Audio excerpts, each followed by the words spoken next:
In this case, we have Flexure. We use Flex as a way to abbreviate that. What we're going to do in this case, we can have different numbers of forces. In this case, we have 3-point flexure. Makes sense. There's 3 forces. We have 4-point bending or 4-point flexure with 4 points. But what we're doing here is we're taking 2 forces and they're pushing up. We have another force, it's pushing down.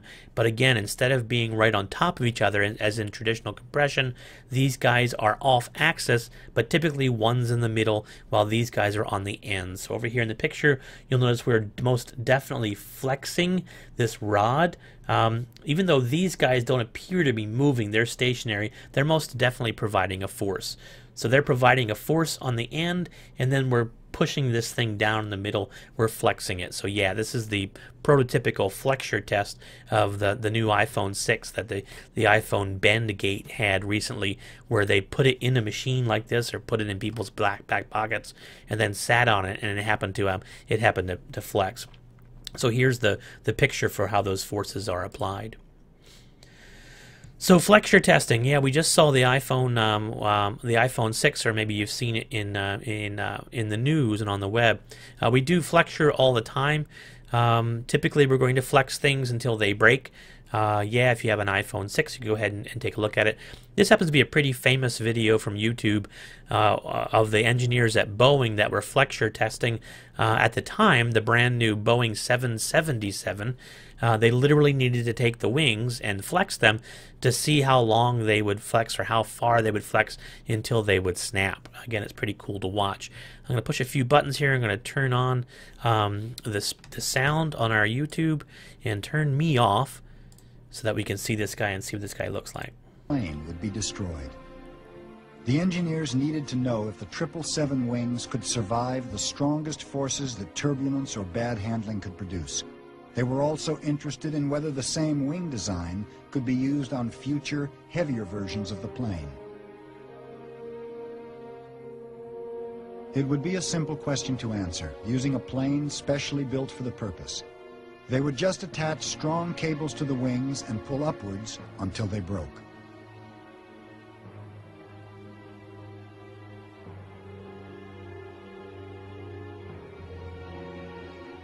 As the test progressed, the force on the wings became so strong it caused ripples in the fuselage. The engineers hoped that the wing would withstand 150% of the strongest forces it would ever meet in flight. They predicted a wing deflection of about 24 feet before the break. Retention, we're now holding at 120% design limit load. We'll again make a loads check. It should be a short hold here.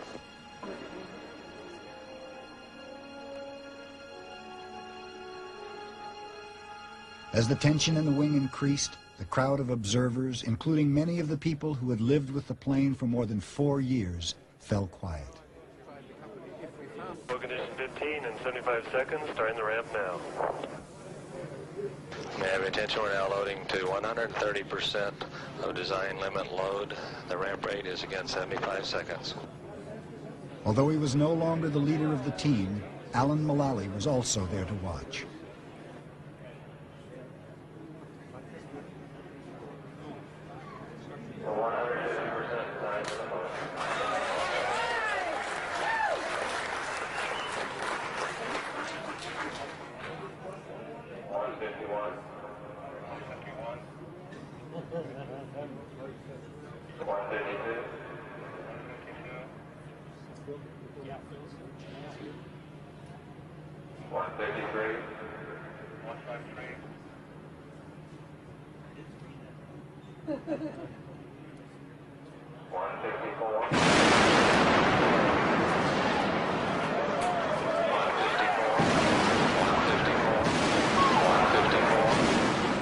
Whichever way you looked at it, the test was a success. 154.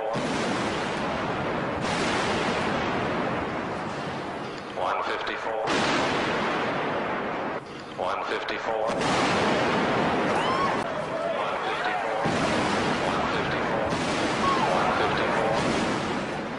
154. 154. 154. 154.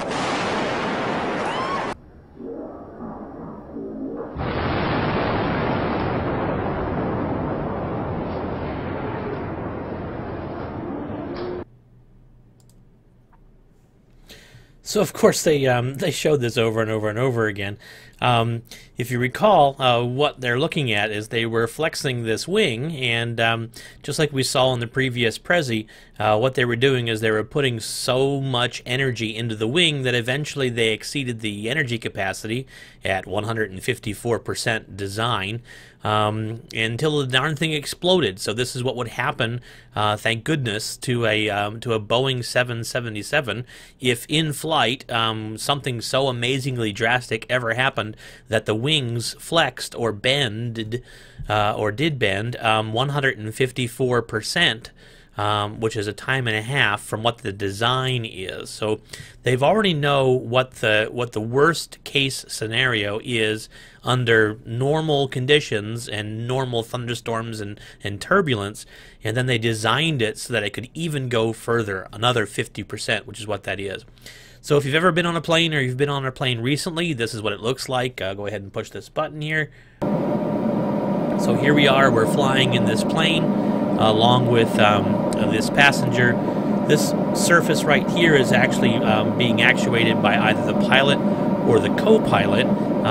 That keeps the plane level as it's flying through a little bit of turbulence. But of course, these very, very long plane wings, this guy could be upwards of 100 feet long, is made out of very, very strong steel, very, very strong aluminum and other parts. It flexes as it flies through the air.